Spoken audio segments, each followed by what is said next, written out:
Recentemente saiu a 6ª edição da pesquisa Retratos da Leitura no Brasil, que é realizada pelo Instituto ProLivro, e desta vez ela deu o que falar. Nos últimos 4 anos, nós perdemos cerca de 6,7 milhões de leitores. E a coisa piora quando a gente pensa no que a pesquisa considera como leitor, que é alguém que leu pelo menos um, ou ao menos parte de um, livro nos 3 meses anteriores à realização da pesquisa. E quando se considera somente os que declararam ter lido um livro inteiro, a coisa piora. Cai de 47% para 27%. Na descrição deste vídeo eu vou deixar um link para onde você pode ver mais dados dessa pesquisa, mas em resumo, a situação tá bem feia. Os leitores representam uma parcela cada vez menor da população. Quem lê cada vez menos, e há 1000 recortes que podem ser feitos a partir desse tema.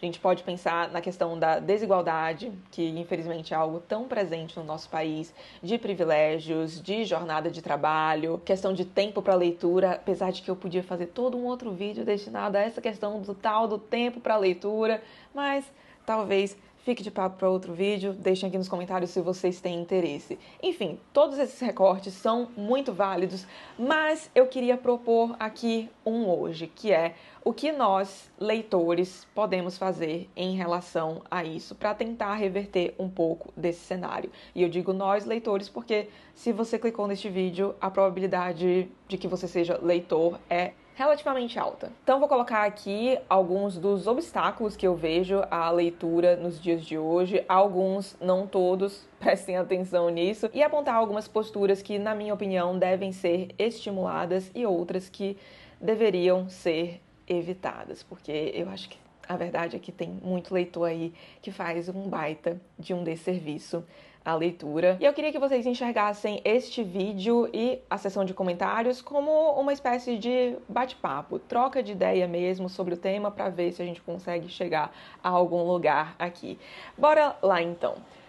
Bom, a infelicidade, ia falar uma outra palavra, não tão bonita assim, mas vamos utilizar um eufemismo. A infelicidade é que essa questão do gosto pela leitura me parece algo muito arraigado na infância. E talvez, inclusive, altamente provável, essa visão seja influenciada por um viés meu, pelo fato de que eu sou uma leitora desde criança. Os leitores que fazem parte do meu convívio e muitos dos leitores com quem eu falo aqui na internet, através do meu canal literário, também me parecem ser leitores desde pequenos. Mas eu também acho que o fato de alguém ter sido uma criança leitora não necessariamente implica ela ser leitora futuramente, ser uma adulta leitora. Mas, convenhamos, dá uma ajudada. E eu acho que muitas crianças da minha geração, muitos leitores da minha geração, talvez tenham a memória de pais que liam para a criança antes de dormir. Eu tenho essa memória muito forte de ficar ansiosa por aquele momento, de ter tido, é claro, o privilégio de morar numa casa onde leitura nunca foi uma coisa difícil de se ter acesso, então a gente sempre teve livros, quadrinhos e tudo isso era muito incentivado pelos meus pais. Então tanto eu quanto meu irmão crescemos com essa ideia de que ler é algo divertido.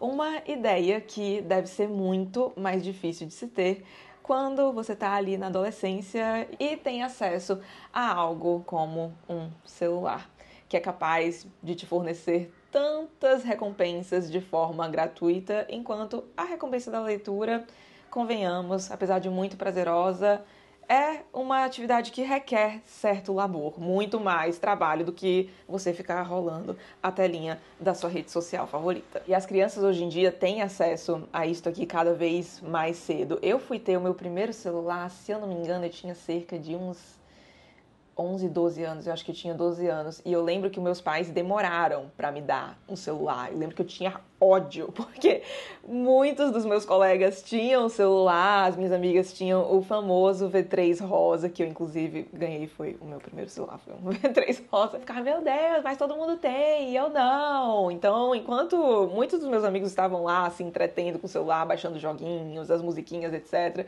eu muitas vezes me contentava no meu tempo livre com um livro, e hoje eu sou muitíssimo grata, inclusive meus pais assistem aos meus vídeos, então pai, mãe, muito obrigada. Sou muito grata a eles por terem demorado um pouquinho mais pra me dar o celular, porque pra uma pessoa que não tem muita noção de sistema de recompensa, vício, questão de dopamina, é muito difícil competir com este negócio aqui, né? E só pra gente ficar na mesma página, deixa eu explicar essa questão da dopamina, sistema de recompensa, bem rapidinho, não vai doer, prometo. A dopamina é um neurotransmissor que desempenha um papel muito importante no nosso sistema de recompensa. E a gente pode pensar nesse sistema como sendo uma gangorra, em que em uma ponta a gente tem sofrimento e na outra a gente tem prazer.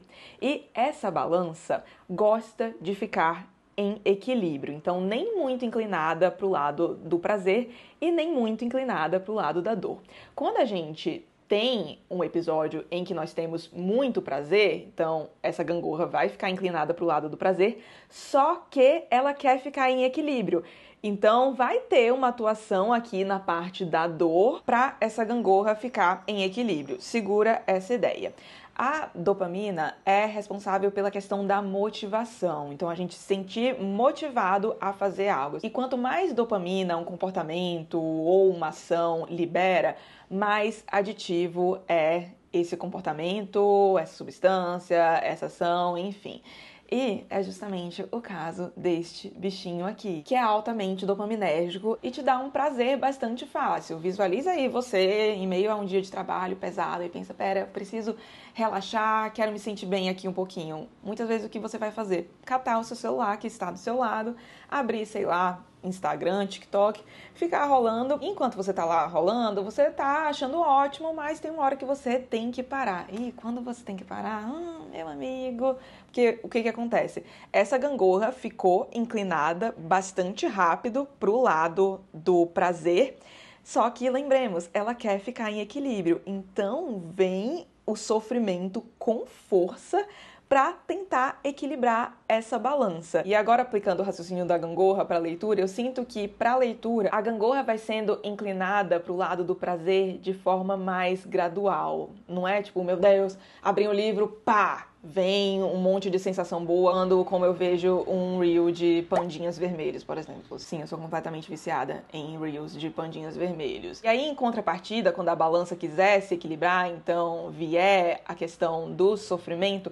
eu sinto que é algo mais gradual também, não é algo que é sentido com tanta força. E no celular não, me parece muito brusco, tanto que quando eu fico muito tempo no celular, depois geralmente eu me sinto mal. Já quando eu fico muito tempo lendo, depois que eu acabo então essa sessão de leitura, eu não me sinto mal como eu me sinto após passar um bom tempo com isto aqui. Aliás, esse exemplo da gangorra não é meu, tá? Vem do livro Nação Dopamina, vou deixar o link aqui na descrição pra vocês. Mas é justamente a facilidade do prazer através disso aqui e a questão da liberação de dopamina. Lembremos, quanto mais dopamina um comportamento aqui, no caso, pegar o celular, por exemplo, pra usar rede social, libera, mais aditivo é esse comportamento. Então, é tudo isso que tá associado à preferência que muita gente dá ao celular em vez de a um livro, por exemplo. E por isso que eu fiz toda essa palestrinha aqui, porque eu acredito que entender esse ponto, principalmente aos papais e mamães que estão assistindo a este vídeo,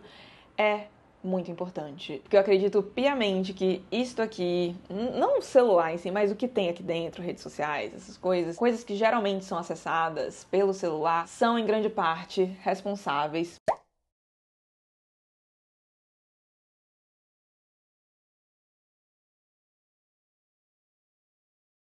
pelo que a gente está vendo aí nos dias de hoje. A galera cada vez menos interessada por livros, querendo tudo o mais facilitado possível, cada vez menos interessada em atividades que dão prazer, um prazer mais duradouro, aliás, do que isto aqui, porque você sabe, isso aqui, o prazer passa muito rápido. Geralmente é só enquanto você tá usando. Quando você tá lendo o livro, não, você fica ali um tempo ainda com esse prazer. Tanto que o pessoal tem se referido aí à questão de dopamina barata, que é justamente a dopamina que vem através de atividades como apostas, redes sociais e coisas do tipo. E, é fato, é muito difícil competir com isso aqui. E eu acho que tem algumas posturas que não ajudam.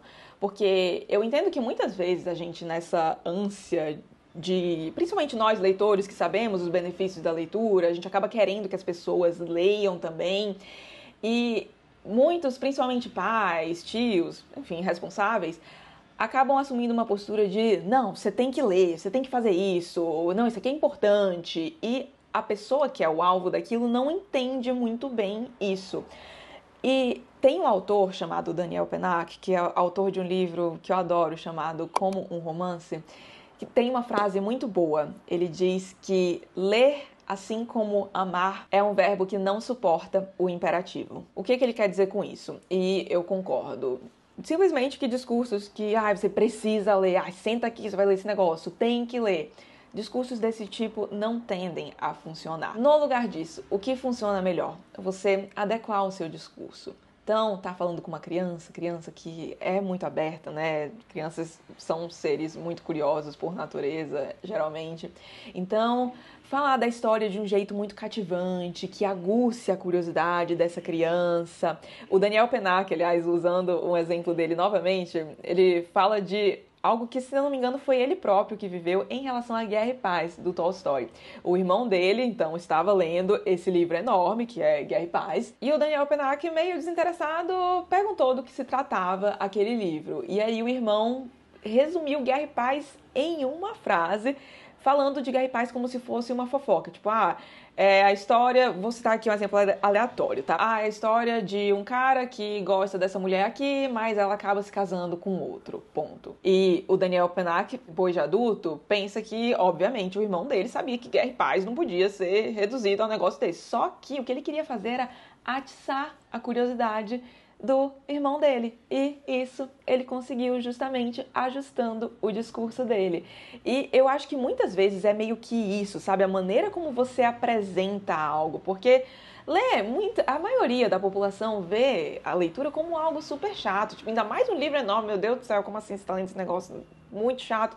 Mas se você meio que adequa o seu discurso, sabe? E nossa, em um momento isso ficou muito nítido pra mim, que foi quando eu tava lendo O Conde de Monte Cristo. Já contei essa história aqui algumas vezes no canal, mas eu li O Conde de Monte Cristo enquanto eu estava doente, mas assim, muito doente, nível de ficar de cama o dia inteiro. Li O Conde de Monte Cristo, que é um livro desse tamanho, super rápido, e eu estava de férias na casa da minha tia. Aí tava lá, lendo no sofá, minha tia senta pra ver a novela. Era uma novela da Globo, não vou lembrar o nome agora.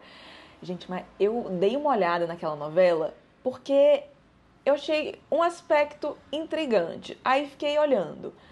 Gente, quando eu vi, era simplesmente um Ctrl+C, Ctrl+V de O Conde de Monte Cristo. Mas, no caso, a protagonista era uma mulher. Então, eu não vou falar. Eu ia dar um baita spoiler aqui de O Conde de Monte Cristo. Mas, enfim, era o Ctrl+C, Ctrl+V. E aí eu fiquei, minha tia... Eu tenho certeza que minha tia não leu um livro há não sei quantos anos. Mas ela tava ali vidradaça na novela. E, assim... Conde de Monte Cristo, narrativa muito superior. Desculpa aí, autor dessa novela. Se alguém souber o nome da novela, aliás, vocês colocam aqui, por favor. E aí eu fiquei, por que então minha tia tá assistindo a essa novela e não lendo este livro aqui? Óbvio, né? Tem a questão da apresentação, é mais fácil você estar assistindo ali do que tá lendo, mas esse ponto, sabe, de adequação do discurso, porque ela tava muito interessada naquela história, eu conversei com ela sobre aquilo. E eu tava lendo o livro que deu origem a isso. Inclusive, já fiz uma pessoa muito próxima ler Anna Karenina e falando bem assim, como se fosse um livro fofocão mesmo, porque a gente tem um novelão ali, convenhamos, né? Mas, enfim, ressaltei esse aspecto justamente pra pessoa se interessar e ir buscar aquilo. E, modéstia à parte, funcionou. E aí eu acho que tem aqueles leitores puristas que ficam, ai meu Deus, vai reduzir este livro monumental a isso. Vou sim, porque a pessoa vai chegar até ele através disso e vai ver que o livro é muito mais. E se não enxergar, tudo bem, eu tentei. E eu acredito que isso é uma das coisas que mais funcionam, falar de livros de forma apaixonada. Eu tenho uma amiga, vou até falar o nome dela aqui. Posso falar, amiga? Vou falar. Rose. Ela deve estar assistindo a este vídeo. Beijo pra você, amiga. Essa minha amiga não lia tanto. Na verdade, eu acho que ela não lia quase nada. Amiga, você me corrija aqui se eu estiver errada, tá? Mas eu tenho quase certeza de que era isso mesmo. Só que por algum motivo, ela decidiu começar a assistir aos vídeos do meu canal. E aí ela começou a o quê? Ter interesse por literatura. Ajudou também muito a Jéssica, que já foi citada aqui no canal mais de uma vez, porque é outra amiga minha, nós três somos amigas, enfim. Então a Jéssica também ajudou bastante nisso, mas eu acredito que teve muito disso, sabe? Ela vê duas pessoas falando de livros de uma forma que pra ela parecia super empolgante e ela acabou ficando interessada. E muitas vezes quando eu falo de livros pra ela, eu vejo livros, eu acho que a Rose vai gostar disso aqui, então eu falo desse tipo de livro pra ela, sabe? Muitas vezes adotar esse tipo de postura, não foi o caso da minha amiga Rose, mas em muitos outros casos eu tive que meio que reduzir o livro a um único aspecto, e muitos leitores podem ver isso como um crime, e aí eu pergunto, você quer parecer culto ou você quer fazer a pessoa ler o livro? Pois é. E talvez adequar o meio também, por exemplo, a pessoa não se interessa por livros, que tal tentar indicar um quadrinho pra ela? Eu tenho o exemplo do meu irmão, inclusive. Eu lembro de ter me interessado desde pequena por livros. Eu gostava de quadrinhos também, mas eu sempre gostei mais de livros mesmo.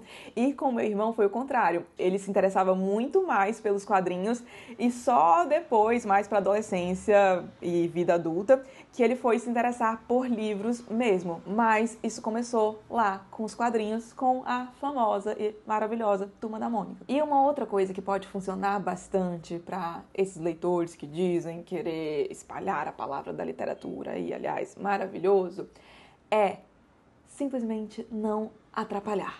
Sim, eu estou inserida neste mundinho literário da internet há praticamente 5 anos. E nesses 5 anos eu já vi muita coisa. E eu vejo uma galera falar umas coisas tipo, em relação a quem lê livro best-seller, popularzão, sabe? Falar, se for pra ler esse tipo de coisa, melhor nem ler. Meu, você não precisa de 1 minuto olhando o conteúdo do meu canal pra perceber que eu adoro clássicos, gosto muito de clássicos. Mas você acha que eu comecei a ler lendo clássico? Nada disso. Até uns 12, 11 anos eu li umas coisas tipo Diário da Princesa, Gossip Girl, Ana e o Beijo Francês. Até que eu entrei em contato com um tipo de literatura que me fez perceber que, putz, eu posso conseguir mais de um livro do que apenas sensações. E aí eu comecei a ir para os clássicos e meu gosto literário virou basicamente o que é hoje. Também, porque, gente, também não vou entrar aqui nessa área de, não, é tudo subjetivo. Não, eu tenho certeza de que Guerra e Paz é muito melhor do que Diário da Princesa, por exemplo. Só que a questão é que eu acredito que um não invalida o outro, inclusive um muitas vezes pode levar até o outro. Porque, como eu disse, eu não comecei a ler pelos clássicos, mas foram livros que não eram clássicos que colocaram o hábito da leitura em mim. E aí, Paloma, mas pode ser que a pessoa só leia esse tipo de coisa, só queira ficar nesse tipo de coisa mesmo, e aí não levou a nada. Gente, deixa a pessoa. Meu Deus, sim, pode ser que ela só queira ficar nesse tipo de literatura mesmo. E... olha, eu vou jogar a real aqui. Pra mim, é muito melhor alguém que fica lendo esse tipo de literatura que fica reproduzindo fórmulas, né, etc. E eu mesma, vira e mexe, leio esse tipo de livro porque às vezes eu gosto de dar uma espairecida. Mas o ponto que eu quero colocar aqui é que no meio da sociedade de hoje em dia, com tantas distrações, eu acho incrível que uma pessoa consiga ficar focada em um livro. Que seja Diário da Princesa. Eu sou do time que acredita que sim, o que você lê importa, mas pra mim, mais importante ainda é ler, ainda mais em meio a essa sociedade maluca de hoje. E eu vejo que muita gente tem essa postura de ficar querendo desmerecer a leitura do outro, porque, a minha literatura é superior. Beleza, você quer fazer isso pra quê? Pra ficar se reafirmando? Você precisa disso? Você não sabe que a literatura que você lê é melhor? Pronto, não precisa. Gente, Susan Sontag, maravilhosa, tem uma frase que diz o seguinte: se eu tivesse que escolher entre The Doors e Dostoiévski, escolheria Dostoiévski, é claro. Mas o ponto é, eu não preciso escolher. Pois é, a pessoa pode ler o Diário da Princesa dela e você continuar lendo Stendhal, Tolstói, Dostoiévski. Tá tudo certo. Por que essa postura de, mas se for pra ler isso, talvez seja melhor nem ler? Podia ser que, sei lá, se alguém tivesse dito isso pra mim quando eu era adolescentezinha, imagina eu, será que isso aqui não é bom mesmo? E aí eu acabo largando a leitura. Nem caminhei, sabe, pra criação desse hábito na adolescência e evoluir pros clássicos. Espero que tenha dado pra entender, porque eu fico meio nervosa falando disso. Não fique enchendo o saco dessa maneira, porque eu acho que isso é muito infrutífero. Tem maneiras melhores de... você quer incentivar alguém a ler um clássico? Beleza, vê a pessoa lendo, sei lá, de novo, Diário da Princesa. E aí você pensa em algum livro que possa ter um romance ali, que talvez interesse essa pessoa. Você pensa, Orgulho e Preconceito. Aí você chega, então, você já ouviu falar desse livro aqui que é muito legal, assim, eu acho que vai funcionar muito mais. E também não enche o saco de quem tá tentando, sabe? Quem tá adaptando o discurso. Vou citar aqui um exemplo. E aí a gente fecha este vídeo que já está enorme, cheio de devaneios. Vou colocar o print aqui na tela para vocês. No meu vídeo de O Nome da Rosa, eu falo que este livro, que eu, aliás, já li e reli, acho maravilhoso, é um dos favoritos da minha vida, mas eu me refiro a ele como o Sherlock Holmes medieval. Sim, o Sherlock Holmes, não o Sherlock Holmes, porque Sherlock Holmes é um meme, eu adoro memes. Sim, pessoas que gostam de memes e de literatura clássica, ao mesmo tempo, podem existir e está tudo certo. E aí veio esse moço aqui, chamado Bruno, dizer o seguinte: Sherlock Holmes, entre aspas, por favor, se é sobre literatura, atenção à grafia, sem maldade. Primeiro, aparentemente não conhece o meme do Sherlock Holmes, né? Então, dó. Mas, por favor, se é pra falar sobre literatura, então, colocando essa coisa, né, a literatura em um patamar alto, que justamente afasta tanta gente, principalmente de literatura clássica, porque muita gente tem essa postura, né? Não, sou leitor de clássicos, sou melhor que muita gente. Eu não quero estar perto dessa galera, que coisa chata. E este é só um dos vários exemplos aqui de vezes em que eu tentei falar de obras clássicas de uma maneira mais acessível e veio a galera, ai, você não deveria fazer isso, falar de livro assim. Então, sabe o que você faz? Você abre seu canal e fala do seu livro do jeito que você quiser falar. Pronto, mas eu aqui estou tentando e te garanto, já fiz mais gente começar a ler clássicos do que você que tá aí deixando comentário, atrapalhando, tentando atrapalhar, na verdade, o trabalho dos outros.